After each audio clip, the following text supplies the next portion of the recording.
Welcome back to This Week. Time now to get the views of our media and political experts. MMA Creative Vice President and Democratic Operative Mike Kopp, and syndicated talk show host heard every day on 1510 WLAC, Steve Gill. Welcome, gentlemen. Let's talk a little bit about Egypt. As we tape on Friday, it may all be over with by Sunday or Saturday, who knows, but it's popped up quickly. It's moving quickly. The U.S. obviously has been a supporter of Mubarak. He's been one of our allies. Now they're kind of moving towards maybe he should leave sooner than September. Yeah, it's been utter chaos, and I think the challenge in Egypt is not just what's happening now, but what happens next. And whoever comes in next may not be the long haul for Egypt as well.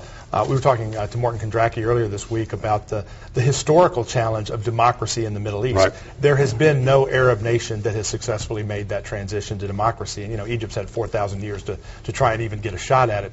So history is not in favor of democracy in this region. I don't think it's because of a religious base or an ethnic base. It's just there is not a cultural foundation for democracy. And when you look at history, Egypt is going to have a struggle to get it done. Well, and the real interesting player in this is Israel. I mean, we certainly have a stake, Absolutely. but Israel has even a greater stake, and they're sort of in a tough position because they really can't weigh in too much on what the transition should look like in their interest. At the same time, they've got to be paying really close attention to what's going on. And it seems like the U.S. and everybody now is pretty much moving quickly towards Mubarak can't last until September. And I think the big exactly concern is also the domino effect. I mean, you've got Yemen, Sudan, Syria, Jordan, other countries that are now seeing the same kind of potential turmoil. How much of this is being fostered by the Muslim Brotherhood, by Islamist troublemakers, by Iran? How much of this is kind of being foisted upon the region, and how much of it can kind of sort of be collapsed in and be restrained? Well, and I think even the Muslim Brotherhood, there's factions of that. There's a moderate faction. There's a faction that's closer tied to Al-Qaeda. I mean, I think it's really hard to sort of sift through all that, and the diplomatic channels just must be burning up right now. Now, the big story of this week, the federal judge in Florida ruling the Obama health care reform law unconstitutional, not just part of it, but all of it.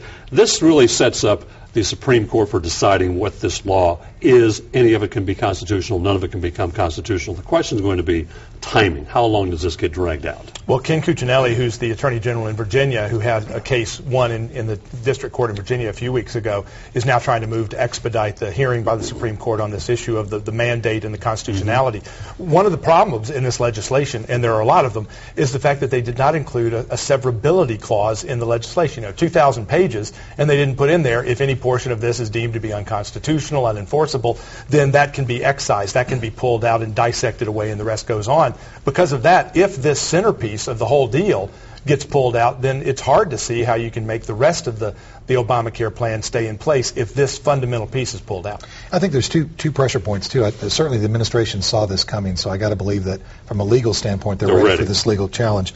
But the other issue is that if this thing is ruled unconstitutional, there's an incredible amount of pressure now on the Republicans to come up with the alternative plan.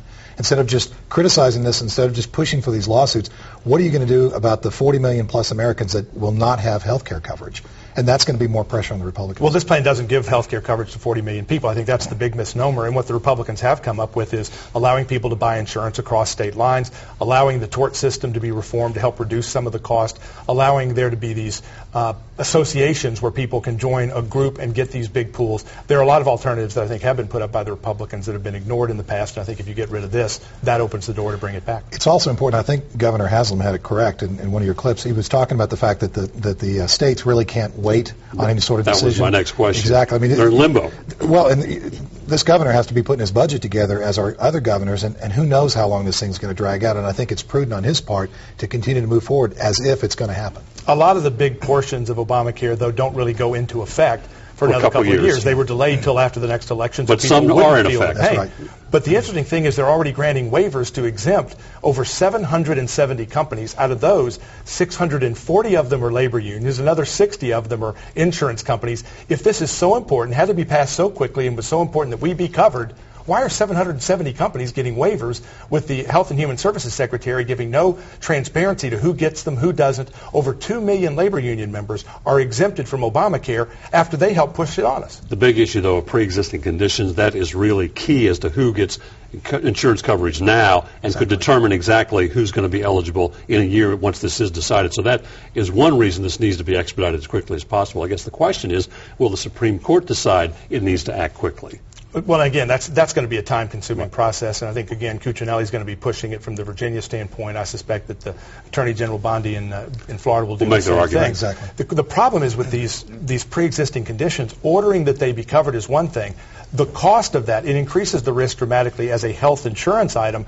How does that cost get covered? And that's why we've been told that this was going to save money. There's no indication that Obamacare is actually going to be less costly when you increase the risk and increase the coverage. Here in Tennessee, budget hearings began, and it looks like Governor Haslam is holding his cards kind of close to the vest, saying this is going to be tough, but he's not saying yet how tough it's going to be or where exactly he's going to cut. I guess this is probably the best way to do it. Hear from all the departments, and then go back and they'll decide how to exactly present their budgets. But there are going to be some massive cuts. There are going to be cuts, and frankly, I think the governor, I'm not sure he's holding back a lot of cards. I think he's trying to figure out what his cards are going to be. I think, this is all new. This is a new process for him. And yes, they've been in there working very closely with the Bredesen folks to make sure they understand where some of these programs are. But the fact of the matter is that, the game keeps changing. The economy is not getting any better.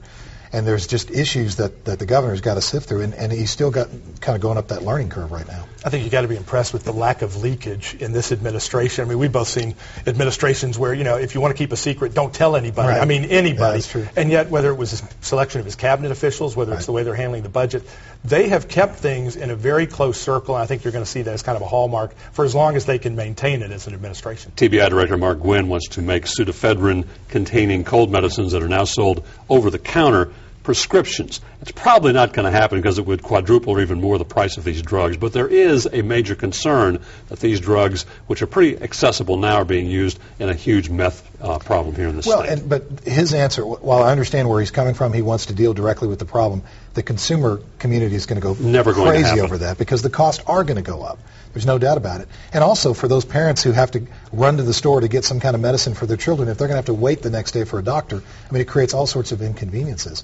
The one thing I saw that, and looking at the hearings that we talked about earlier, off camera, was the fact that, so you deal with this issue, there's other issues now. We're now seeing, and the TBI director talked about this, that some meth users are turning to bath salts as another product. So this thing is endless. Well, and also if you crack down in Tennessee, what are you doing in Alabama, Georgia, Mississippi, Kentucky? You really almost have to do some national imposition of some tracking system, which is part of the discussion on these drugs, because I don't want somebody bringing in a truckload from Georgia if that's going to resolve nothing here in Tennessee.